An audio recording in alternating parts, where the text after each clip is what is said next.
Hi, I'm Lan Epp from Lean Pub, and in this Front Matter podcast, I'll be interviewing Simon Ellis. Originally from New Zealand, Simon is a dancer, choreographer, and writer and academic based in London, and a senior research fellow at the Centre for Dance Research at Coventry University. Simon has a particular interest in the limits and possibilities of collaboration in choreographic processes, and he is currently doing research on the ways our screen culture is changing dance practices. He also is a co-editor of the International Journal of Screen Dance, which you can find online at screendancejournal.org. You can read Simon's own website at skellis.info, and you can follow him on Twitter at Simon K. Ellis. I would also highly recommend checking out his videos on Vimeo at vimeo.com/skellis.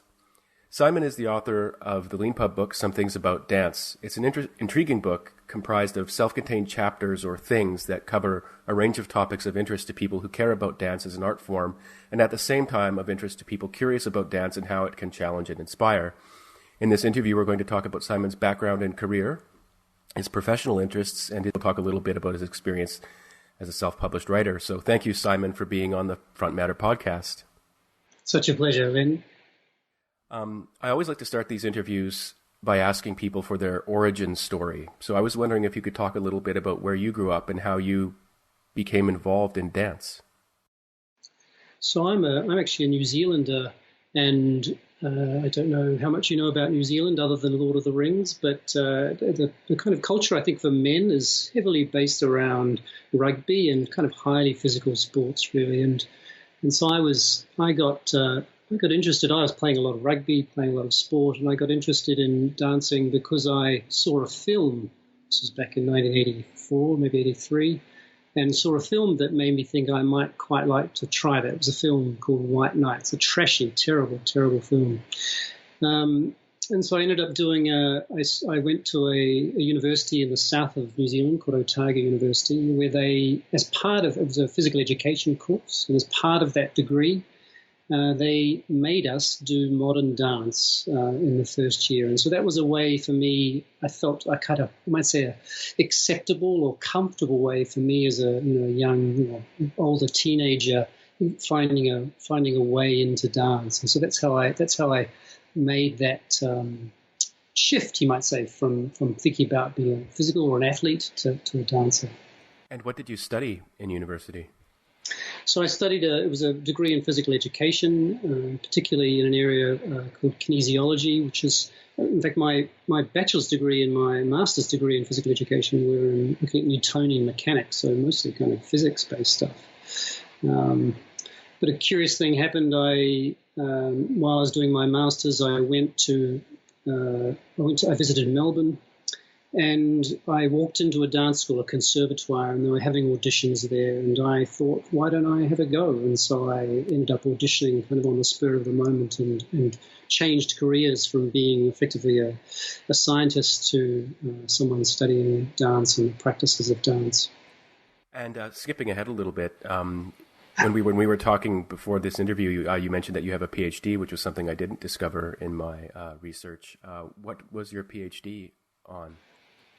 So I did my PhD at the University of Melbourne, and it's in dance. So I have what's called a degree or a PhD through practice. So you might say half of the degree was looking at practices. In my case, practices of improvisation, and the other half was a slightly more conventional written output or written thesis. But my PhD was actually presented, this will date it certainly, but it was presented as a DVD-ROM, so the thing is a single disc. And so when you audition for a conservatoire and you are accepted, what changes in your life? I mean, is it 9 to 5? Is it 7 days a week? Do you prepare? Are you constantly training? I'm just curious about getting to know the life of a dancer. Yeah, it's really it's intensely demanding, physically demanding. So it really is 9 to 5 in the studio. There'll be we did a little bit of kind of theory subjects, but mostly we were working in the studio. And certainly in terms of change, I stripped a lot of weight in that first year, that's for sure. It wasn't that I was unfit, but boy, it was demanding. And so it's a sort of it's like an overdose, a 3-year overdose of sort of systems of training and thinking about the way we inhabit and experience our bodies in dancing. And do you have different teachers that teach you different styles? Do you spend a few months learning one type of dance, focusing in, or do you constantly have a number of things that you're doing at the same time? Yeah, they have. I guess it would depend on the conservatoire, but you probably in most kind of Western countries there would be a focus on ballet and contemporary dance, which is what it was like for us, and then you would do sort of allied subjects. So we did 6 months of flamenco, and I did 6 months of tap dance and some classical Indian dance, and then we're doing partnering work, and then we're also learning about choreography, so about making. And that's quite an important thing in dance, that unlike studying painting or any subject where you are working with materials, in dance you're both the material you like and also the person often who's making those materials. So it's a you sort of develop a strange relationship with your body. Yeah, I've got some questions I'd like to ask you about choreography, but before moving on, I guess I'd like to ask, I'm sure this happens to you all the time, but imagine you were speaking to someone who didn't know anything about contemporary dance, who perhaps maybe had an image of people dressed in black on a stage, moving about gracefully. How would you characterize the work? How would you characterize modern dance to someone who didn't know about it? It's never a less challenging, or it hasn't become a less challenging question as I've got more experienced. I think the way I would answer it now is that, like any discipline or any art form as well, that there are people interested in expanding or pushing what it might be. And so I think of contemporary dance as being a way of testing the limits of our imaginations as dance people, testing the imaginations or testing the limits of the imaginations of audiences. And so sometimes we're dealing with ideas very directly, and you might sort of call that sort of slightly more conceptual dance. And other times it's just really about the kind of physicality of the body or a slightly more aesthetic pursuit. And so and that's a slightly woolly answer, and it's tricky because contemporary dance itself is an incredibly broad area. So it's really hard to sum it up in a very precise way. One question I have related to that is my experience with modern dance is I'm always driven to interpret. I want to interpret what I'm seeing, and I want to, even silently in my own mind, I want to put into words what I'm seeing and what I'm experiencing, as though I'm writing an essay about, what does this mean? I'm doing some hermeneutics. Is that something that you're preoccupied with yourself when you're choreographing a work? Or is it sometimes yes, sometimes no? So again, it's a really good question. I think it, and I guess different art forms certainly have a different relationship to the way in which meaning or the potential for meaning is conveyed. And so I would suggest that in a lot of contemporary dance, the comparison I would make is more like a music video, a kind of a traditional music video, where often they're quite jumbled or they're quite abstract, and we don't tend to. Some do, but we don't tend to look at music videos as a thing of something to understand. Certainly there are exceptions to that.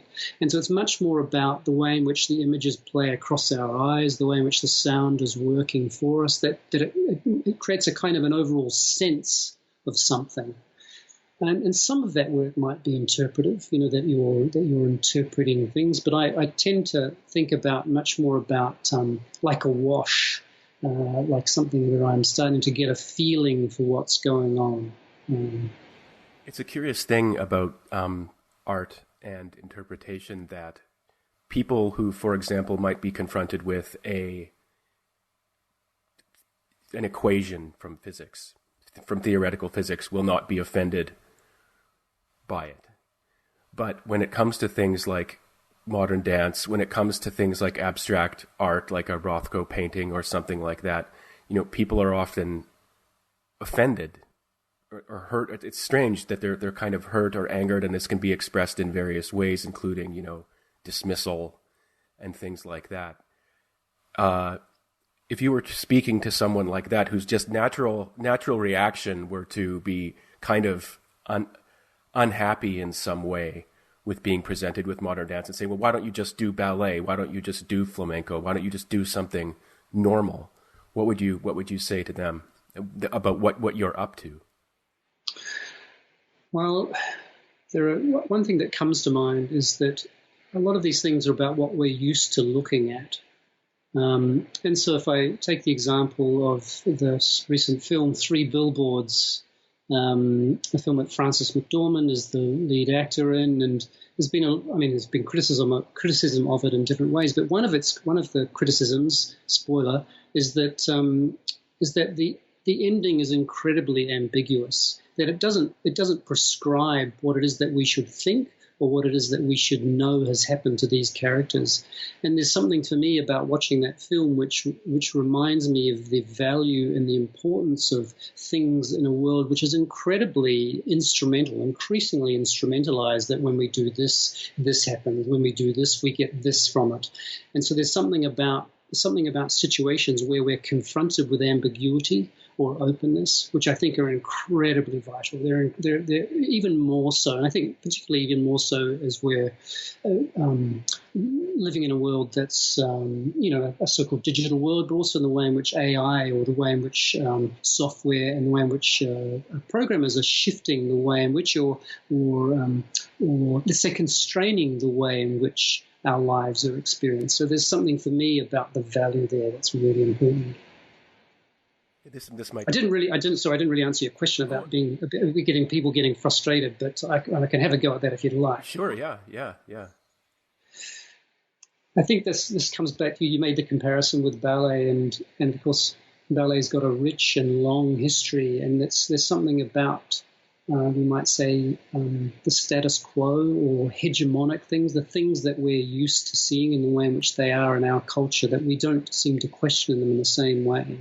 And again, one of the things I think about contemporary dance, and it is one of the things that frustrates people, there's no doubt about it, is that it's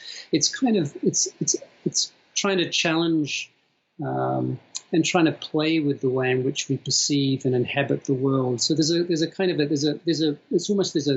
a challenge implicit in its nature, and that of course is going to deter people. It's going to frustrate people. It's also going to enliven and enrich people's lives. So, It's curious. It reminds me of a conversation I had with someone once about poetry. It's an old friend of mine who had the I guess probably sort of common understanding of what you do when you encounter a poem, which is you try to discover the meaning in the poem. And when I explained to him that when you interpret a poem, you're bringing that interpretation to the poem, because he was asking how can you? I was studying English, and he's like, what is there to do? There's one meaning of the poem. It's what the author intended, and that's that. Well, how can two people write different essays about the same poem and both be right? And I sort of talked about it a little bit about how it's what you bring to the piece yourself. And he said, so it's made up? It's just made up. And I said, well, and he happened to have built his own house. And I said, well, did you build your own house? And he said, yes. And I said, so is it just made up? And I was wondering if there's something specific to dance, because I mean, you were talking about it a little bit, but at least people are generally familiar from grade 10 English with poems, and words present them with something static that they can look at and perhaps recall, or they can look up the meaning of a word. But a gesture or a movement in dance they can't see. They can't look it up. There's no reference. Yeah, it's really it's a complex situation in a way, because I think partly because we are increasingly living, you might say, disembodied lives. So our relationship with our bodies is, in some circumstances, is kind of traumatic. It's something that we train. It's something we try and organize. It's something that we get out of bed. The body is something that we're just constantly doing something to, or avoiding having something happen to it. And so there's something for me there, which is that change in time means that when we're looking at in this case people dancing, that there's a kind of a degree of abstraction or a degree of uncertainty about the way in which something or things might come into meaning. Oh, it's slightly tricky language. I appreciate that, and what I mean by that is that unlike a word, even though it's arranged in a poem, words have specific meanings, although in fact there's also incredible ambiguity in meanings with words, which of course is partly what poetry tries to do. And the thing about dance, I guess, is that I'm not sure if it's unique to dance, but certainly this idea that me as a choreographer, that it's not that I am trying to tell you something. It would probably be far more efficient and productive for me just to tell you those things in words. But I think it's placing some things in the space or on the table that make something possible for you.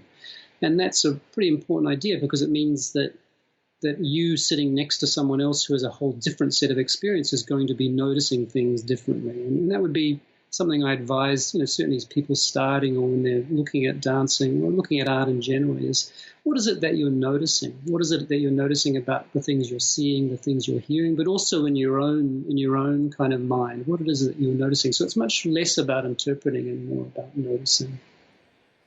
Moving from perhaps the sort of abstract to the concrete, what was your first public performance like? What was the experience like being, I just imagine, under the lights on a stage, probably with other people? What's that type of performance like? You mean as a dancer, right? Not as a choreographer? Yeah, as a dancer. I'll ask you a question about choreography later. It's quite a while ago now.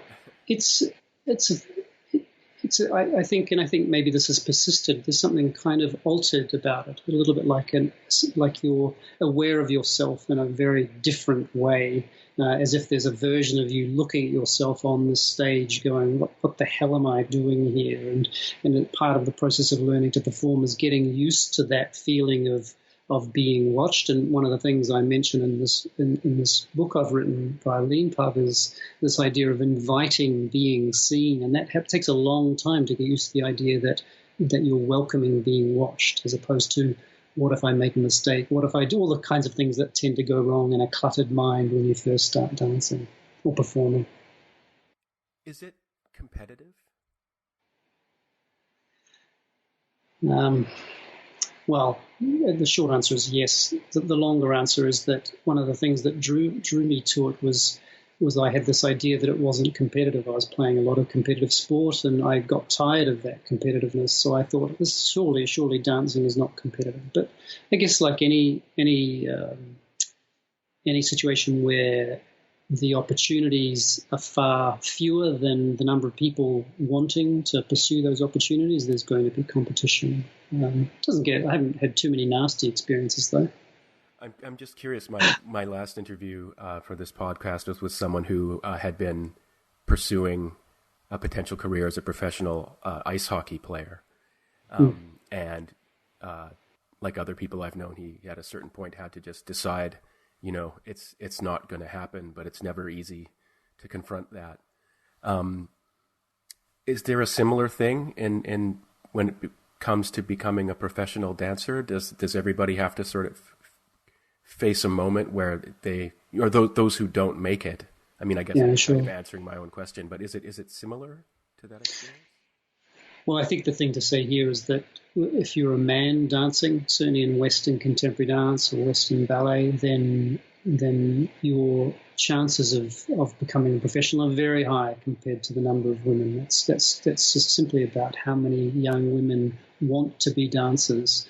And so I think there's, like any situation, if you care about something, you're committed to something, and the confrontation with the possibility that you might not be as good as you think you are, and that maybe you're not good enough to make a career of it, that's always going to be a confronting situation. I don't think that's about competitiveness in the sense of, person against person, but it is about what's the kind of things that are available to people, the opportunities that are available to people. You mentioned, I think, programming and technology, and I probably bungled my representation of your research in the introduction. But you are working on screen culture in relation to dance, and I wanted to ask you about that.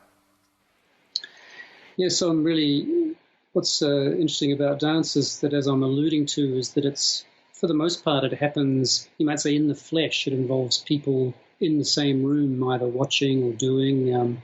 And there's something has gone on in dance, and you could probably trace it to the beginning of YouTube. What was it, in 2005, when the the quantity of dance online just exploded. So there's a strange scenario, and you might call it, for dance anyway, the elephant in the room, whereby most of the way in which people consume dance is via screens. So you might even say at undergraduate level, most of the dance that people are looking at is on screens. Even these are works that weren't necessarily made for screen. They might be recordings of stage performances. And that's a curious and quite you might say, a provocative shift for an art form that is inhabited, or that inhabits our bodies and is about the sort of possibilities of the human body. And so part of my research at the moment is looking into that shift, that seismic shift that's happening, and what are the implications for dance that now people are consuming and looking at it and producing it for screens, and what does that say about our culture, and how does it change the way in which we understand dance and think about dance? Shifting the topic of conversation a little bit, I wanted to talk to you about money. Finally. What's the funding situation like for modern dance in the UK? And I guess I'd like to ask, specifically, if say you've come up with an idea, and I'm not even really sure what to call it, for a performance. Do you call it a work? Do you call it a choreograph? Choreography, all of those three. It's got a work, a performance, a choreography, all of them. Okay. Yeah. Okay. If you've come up with an idea for a work, it's going to cost money to put it on, including perhaps paying yourself, paying other performers, paying for costumes, things like that. What do you do to get that funding? Okay, so the question is, what does one, what do most people do, and what do I do? And they're slightly different from what I do is slightly different from the norm, but certainly the usual way, and it's highly competitive. If you talk about competition, highly competitive, and also particularly in Britain with, there's been quite long-term austerity here, and austerity is an ideological term for squeezing money out of places that the current government don't care about, and the arts generally are certainly one of those areas. So that means that more and more people are competing for fewer and fewer financial resources. But the process is really, it's mostly public funding. Here it's called Arts Council England, that is in the UK, and you propose an idea, and you have to get support on board from presenters or venues that are willing to show the work, and you pitch for a certain amount of money, and that can be a small amount of money, up to £10,000, or it can be a lot of money if you've got something, a larger vision, you might say, with more dates or more places to tour it. And does that make sense? Yes, it does. I've got a question I'd like to ask you about that in a little bit, with respect to the way funding can get very personal. But before then, I wanted to talk to you a little bit about Brexit. I've been doing this on this podcast whenever I interview someone from the UK. I lived there for a few years myself, so I get to say it's particularly interesting to me. Specifically, I'd like to ask you how the whole Brexit thing has been affecting the arts community in your experience. Are people concerned about changes to funding? About it getting worse? Are people concerned about things like traveling and putting on performances in other countries? Yeah, I mean, for one thing, funding, the European Union funds the arts. And so access to that funding will disappear. And I think that will probably hurt organisations in the UK more than individual people. But that sort of, you might sort of, dare I say it, would trickle down, that kind of funding. Please, I can't believe I just said that.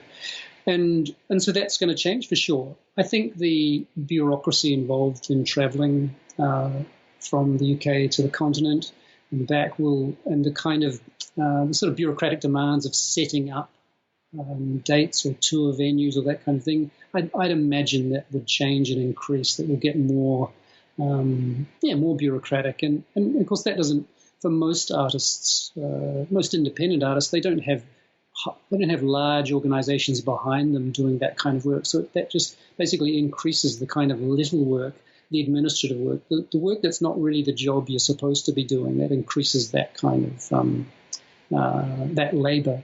But of course, a lot of this is hypothetical. We don't really know what's going to happen. What's happening at the moment here in the UK is we're really just watching a car crash happen within the Tory government, within the Conservative government, with the infighting which caused the vote, the referendum in the first place, is really coming home to roost for them at the moment, and it's pretty depressing, given my politics, to watch that and to recognise that the country has been put through this because of those internal politics. But I've probably strayed off your question there. No, I was curious to hear your position on things. Is there a culture of private funding for dance performances? I had a friend who was a budding playwright in London in the early 2000s, and I was very surprised about her experience, which she took for granted. But what she did was she went, and perhaps it was because she failed to get public funding, I don't know, but what she did, she effectively went around and found investors, people who would invest in the production of her play as a money-making venture. Yeah, the idea of philanthropy generally is it's not really big in the UK like it is, for example, in the United States. It's a really curious thing. They're trying to introduce it. It's a strange way to try and introduce culture like that. Let's get these people who are making a lot of money, or corporations, to have philanthropic aspects. But I don't know. I don't know of many dancers who, certainly in contemporary dance, who have that kind of support or private support. And I think it's important to say here that the economics of the kind of dancing I do is about loss or reducing the amount of money you're going to lose. We're not talking about West End shows which are designed, or effectively a commercial which are designed to make a profit, and the risk is associated with the greater risk is associated with the greater reward or potential reward. But in the kind of dancing I do, these are small audiences, 50 people, maybe 100, maybe 200 if it's a larger venue, and so really they are projects that are in some way supported by organisations and people. There's a movement called Me Too that you've probably heard of, that's affected various industries, including acting, famously, film acting in Hollywood. Has there been anything happening on that front in the dance world in the UK?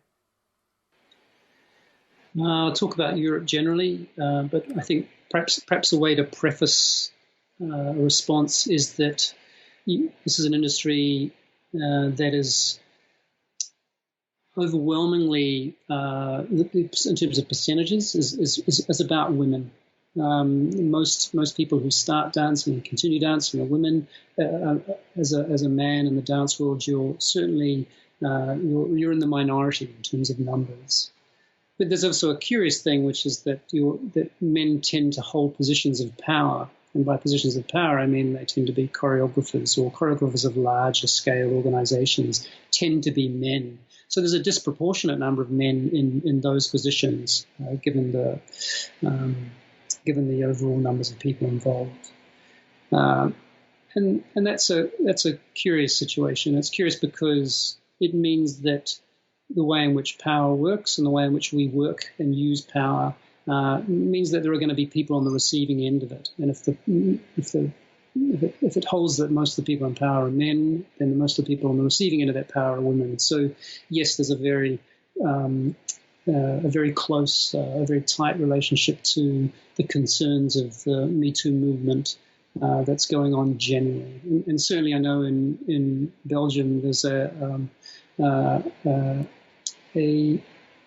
let's say a calling to task of a number of choreographers over potential kinds of situations where there have been, let's say, abuses of power. I couldn't be any more specific than that, and it would be wrong to be any more specific than that.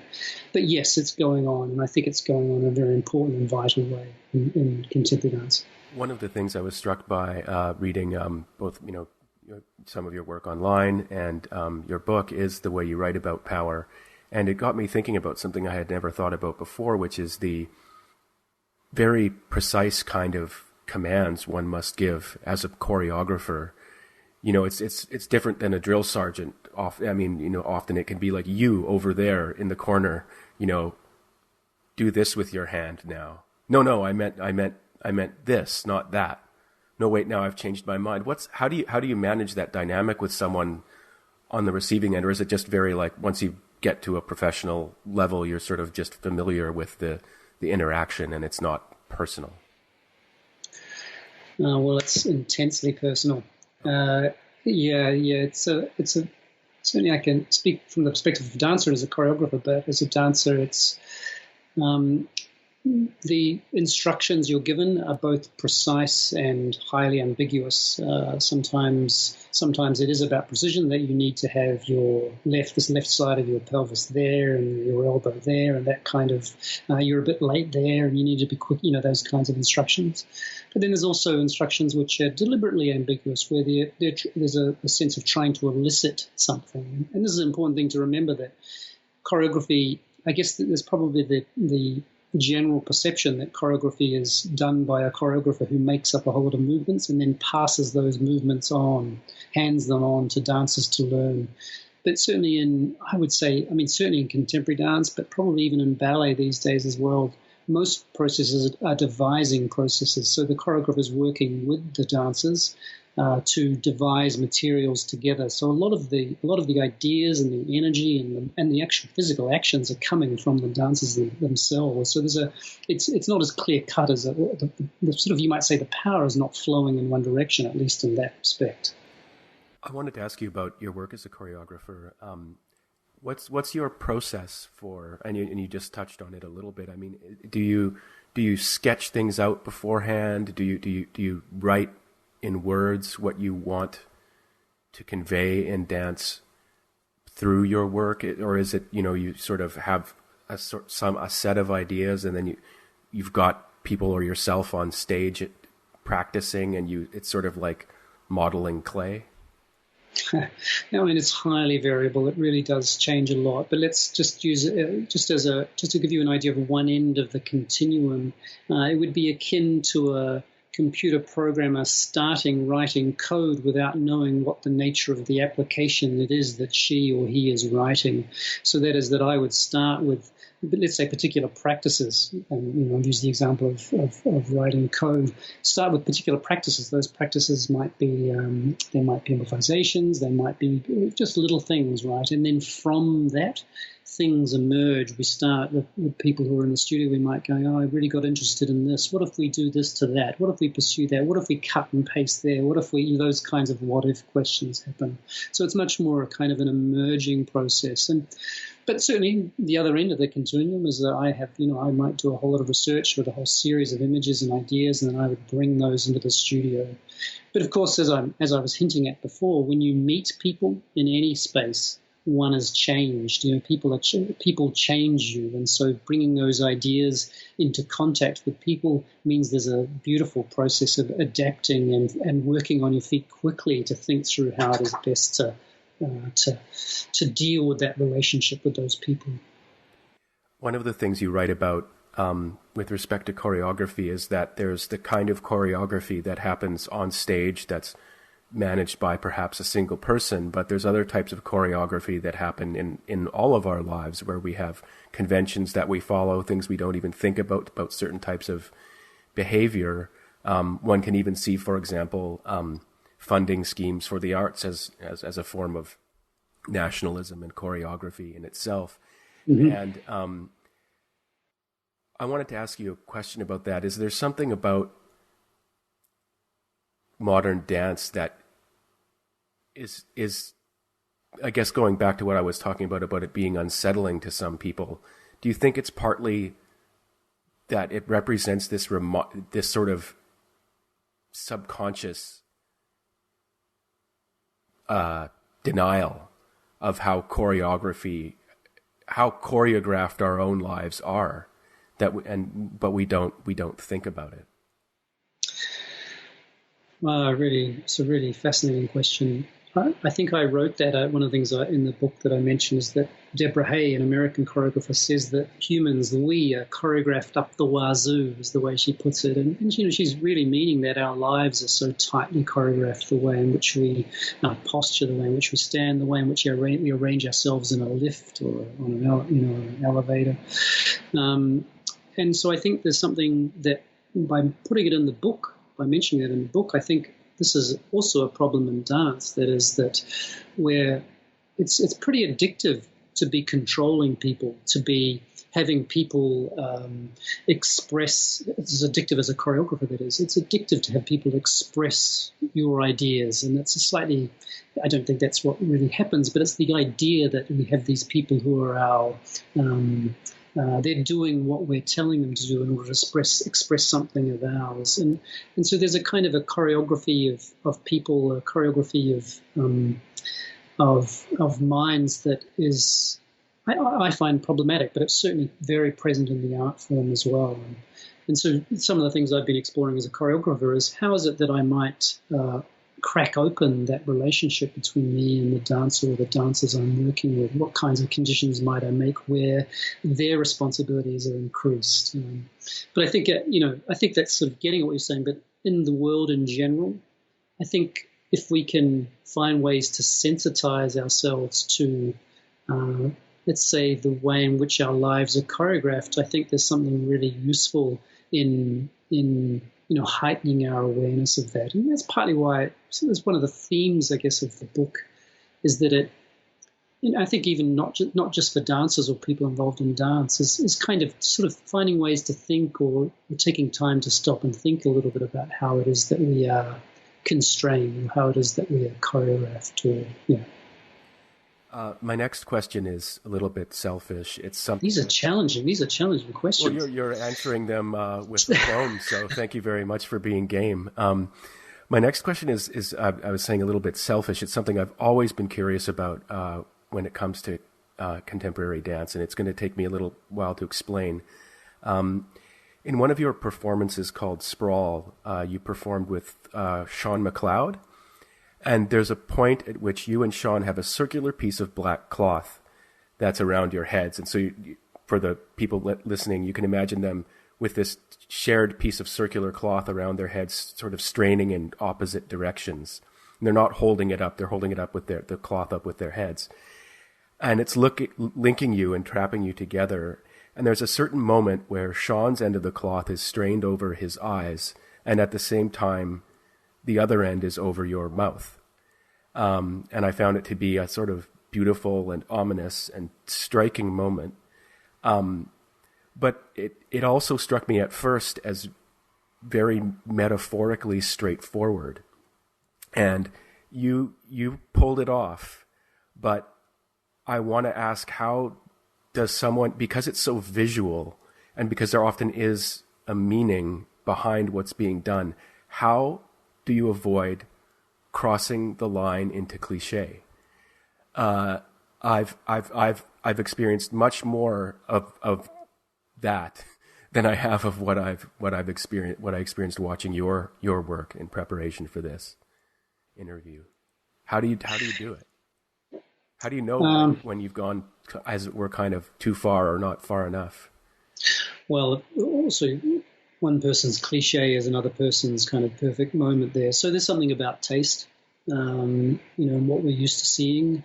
And certainly Sean McLeod is a New Zealander based in Australia. He and I have been doing this a long time. So it's also about our taste and the kinds of ways in which we've developed taste over time, and our, you might say, the way in which we've tried to be sensitive to placing something in the room, but not you might say forcing people's eyes on what it is that we're doing. So there's a playfulness there between an offer, but also it's an offer which is saying, maybe you could look at this, maybe not. So there's something quite gentle about it, and I think that's very different from the way in which, let's say, we tend to be manipulated emotionally in a lot of kind of mainstream Hollywood films. Well, their reason for being is to manipulate us emotionally, and the way the music is designed to do that, for example. And so we're dealing much more, in this case, in the case of the work Sprawl with Sean, is much more a kind of it's a little bit like, it's a bit more insidious, like gently insidious, if one could say that. It's here it is on the table for you. Make of it what you will. Yeah. It could be a cliche. It could be a cliche for sure too. You described it. No. Thanks for that answer. No, I mean what you said. One person's cliche is someone else's beautiful moment. And the funny thing is that I had. Not that I thought it was a cliche, but it did strike that thought into me, that it seemed so straightforward to me. And then there I was reading your book, and I came across the thing or chapter about constraint. And the image that was drawn has someone with a circular constraint around them. But what you say about constraint is that constraint is good. It's the source of creativity. And it totally shifted what I'd been thinking about that image of you and Sean. With the elastic. With the elastic, yeah. Covering the eyes and covering the mouth at the same time. Like, one could view that as each one of you imposing a constraint on the other, giving them an opportunity for creativity because they're not usually subject to that constraint. Yeah, and the situation is made more complex because of course we were improvising, so we didn't know necessarily that was going to happen at that time. So you could say, well, we avoided the cliche by not choreographing it, and yet still the possibility is that it occurs. So that's something about sensitivity to time, sensitivity to the way things might seem, the way in which they might look. And the other thing that's going on in that particular work at that time is AC/DC, the Australian band, is playing Back in Black, and so there's something that's sort of undermining it's a little bit like saying, we understand this is a bit silly, because then what you don't see is the lyrics of the song are being played on a little screen next to us. And so it's there's some kind of absurdity, and that playfulness gives us license. Yeah, I wanted to ask you a little bit. I know every work is unique, but one thing people listening might not know is that often the dance is not that Simon does is not accompanied by music, and might not be accompanied by music at all. But sometimes music comes in and out of the performance. I was certain it was Highway to Hell. You know what? You're so right. I got it wrong. It's Highway to Hell. Oh, okay. Yeah. Thank you. But it was this. I just want to say that the striking thing about the creativity involved in this type of work is there are two men, and I didn't know that you were improvising, but doing this sort of beautiful routine, and then you walk over. There's a ringing, and you walk over to an iPad that's on the stage with you, and then I think you click it, and then all of a sudden, Highway to Hell by AC/DC starts playing. I don't know if I can be more specific than this, but what is your relationship to music? I mean, you do use pop music in your performances. Sure. Yeah, it's just it's a little bit like any kind of element or any kind of, you might say, like a brushstroke. What if I add a little bit of this? And I've used music, and choreographers tend to use music in wide and varied ways, sometimes choreographing very directly. For example, I made a work years ago to Cyndi Lauper's Girls Just Want to Have Fun, and every moment was highly choreographed. So, there are, and then also slightly more, I've worked with composers who are making music or making sound very specifically for work. So I don't have a particular relationship, but I recognize, and I certainly write about this in the book, that the power of music is very strong in the way in which it frames what it is that we're seeing. You write in your book about something called the Kinesphere, and I wanted to give you an opportunity to talk about that. It's a fascinating idea. It reminded me, I've never danced, but I've done some martial arts, and it reminded me a little bit about the experience you can have with people. The concept of chi is very complicated and varies across culture and discipline, but it did remind me of some of the experiences I had around sort of heightened moments of awareness. Not being a pro or a master myself, it wasn't a constant thing. It just sort of came and went. Yeah, I think it's interesting you mentioned martial arts, because my first memory or contact with the idea of the kinesphere was in a practice called contact improvisation. And contact improvisation sprang out of the United States in the late 1960s, and a lot of it was in relation to the practice of Aikido. So a lot of the kinds of concepts and practices were derived from Aikido. And yeah, it's a curious thing where you have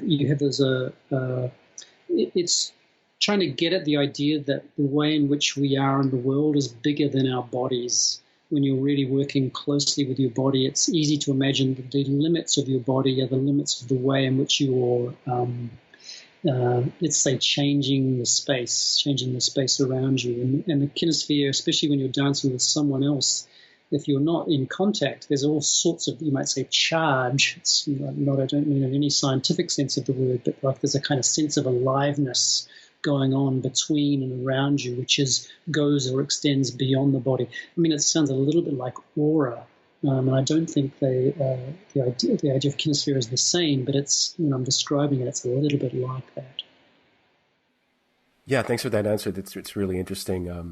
When you talk about contact improvisation, it reminded me of something in Kung Fu called sticky hands, where you and your training partner touch forearms, and then one version of this is you move your forearms in a circular motion, and eventually you actually do find yourself able to sense what the other person is doing naturally. Yeah. And it sounded like, and just, when I read about this in your book, the kinesphere, it's thought, oh man, how much more complicated must it be in a creative endeavor like dance.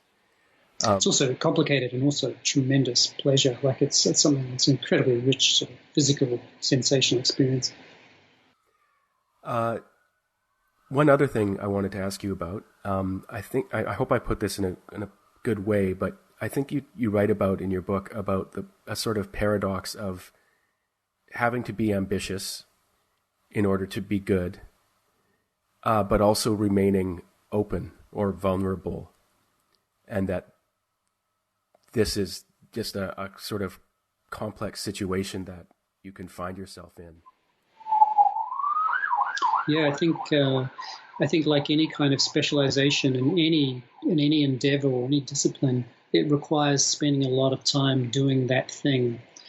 And of course, the flip side of that is it means you're not doing other things. And when you're talking about creative processes, having access or being exposed to things that are other, that are surprising to you, that make you feel uncomfortable, that are not in your usual domain, seems to me to be a critical thing. So there's a kind of a paradox there, which is, I need to spend time on this, but if I spend too much time, then I'm effectively operating in a bubble, and that bubble is not a very useful place to be. So and I think again that would go for any endeavor. I don't think that's particular dance. Are you working on a performance currently?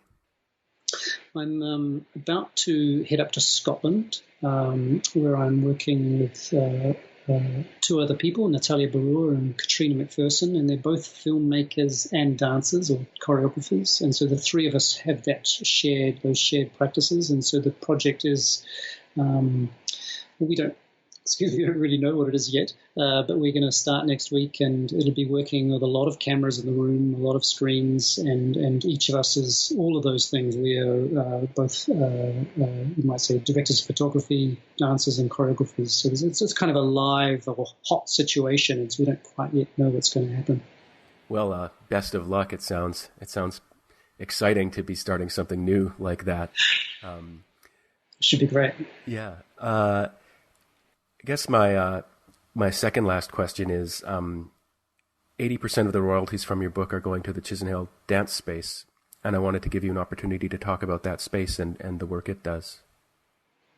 So Chisenhale Dance Space is a small artist-led space in London, in East London, and the thing about artist-led spaces these days is that they're pretty rare. And Chisenhale has served contemporary and experimental dance in the UK, in London, for a long time now. But it's also a small organisation. It's run on the smell of an oily rag. And so I wasn't so much interested in trying to make any money out of this book. I have a salary as a researcher at a university.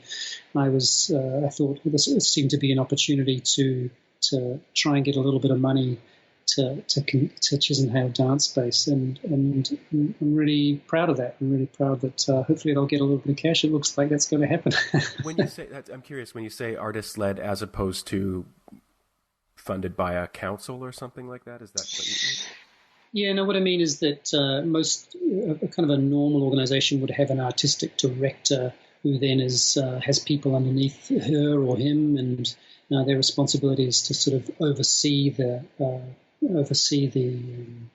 organisation. And artists in those spaces don't have little say in the way in which the structure and the things that are going on are happening in that space. But in an artist-led space or an artist-run space, it's the artists involved who are saying, we need to do more of this, we need to do less of this, what about this? So they're really driving they're the heart and soul of the way the space operates. My last question is, if there were one thing we could build for you on Lean Pub that you'd like to have, or if there were one thing that we could fix, is there anything you can think of? Well, it's kind of funny because, I was pretty aware when I first thought about using Lean Pub is that it seemed to be a community where mostly technical books were being written, and I appreciated that it was effectively a risk to write a book that wasn't about technical things. But one of the funny things about that is when I was trying to find the right kind of the subject, the right kind of area for this book, that it was really hard to make any sense of how this book would fit in the different categories that you have for Lean Pub. So that would be my one request, that there was some kind of in opening out into other areas, and maybe that would help encourage, or hopefully this book will help encourage people who are not just writing technical manuals. I know it's a pretty rough summary, but that's yeah. I'll go and add dance as a category right after this interview. Too kind. You're too kind. Thank you very much, Simon, for taking some time out of a London evening to talk to me and to be on this podcast. And thank you for being a Lean Pub author. I was really excited when I saw you appear. Thanks, Len. It was a real pleasure, and I really certainly appreciated doing the publishing through Lean Pub, but also just this evening I really appreciated the questions. They were wonderful and quite challenging indeed, so nicely done. Thanks very much.